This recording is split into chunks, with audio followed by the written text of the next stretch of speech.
Hey, how's it going? How's everyone been lately? I was just thinking about, being a human being, and there's so many human beings out there. Every single person is unique in the most insane ways. Physically, mentally, emotionally, religiously. I mean, all different colors, shapes, sizes, and no one's experience is the same.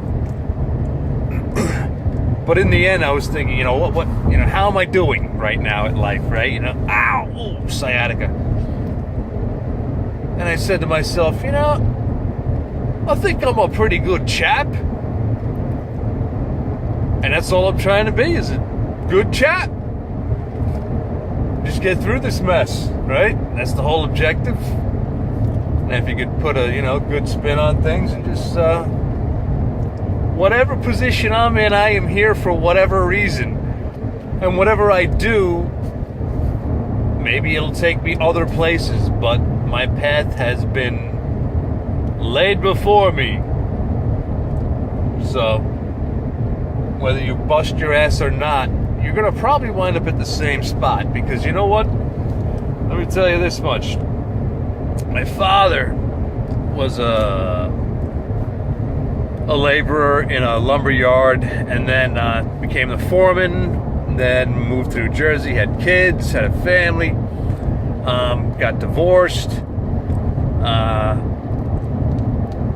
and then had a second family with 4 kids, and he embezzled some money from the owner of the lumber yard, because they were he hired the truck drivers from the yard to stay after work, and they would make pallets from leftover wood, and some of the wood. They used some of the guys' wood in the yard, obviously, to make pallets from.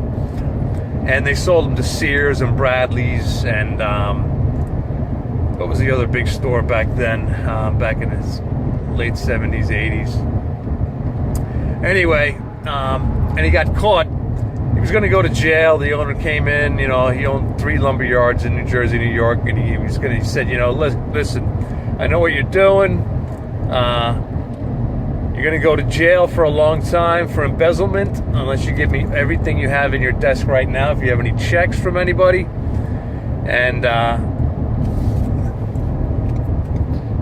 And he had to turn over like a $3,000 check he had in his desk, and had to sign all over his profit sharing, and he lost everything.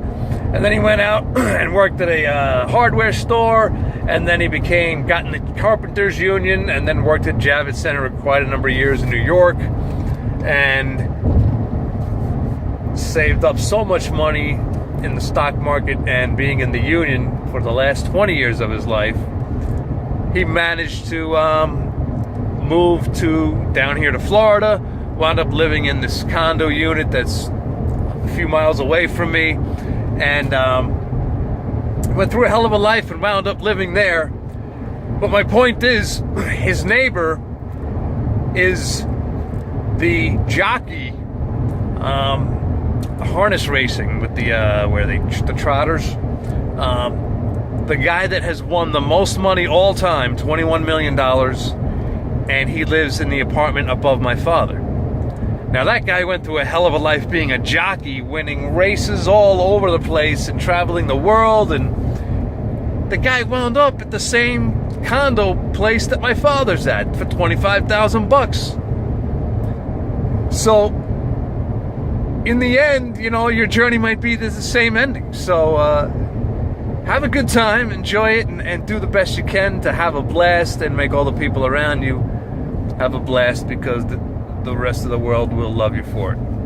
You can give up on the system, you can give up on the people, but never give up on yourself. Good night.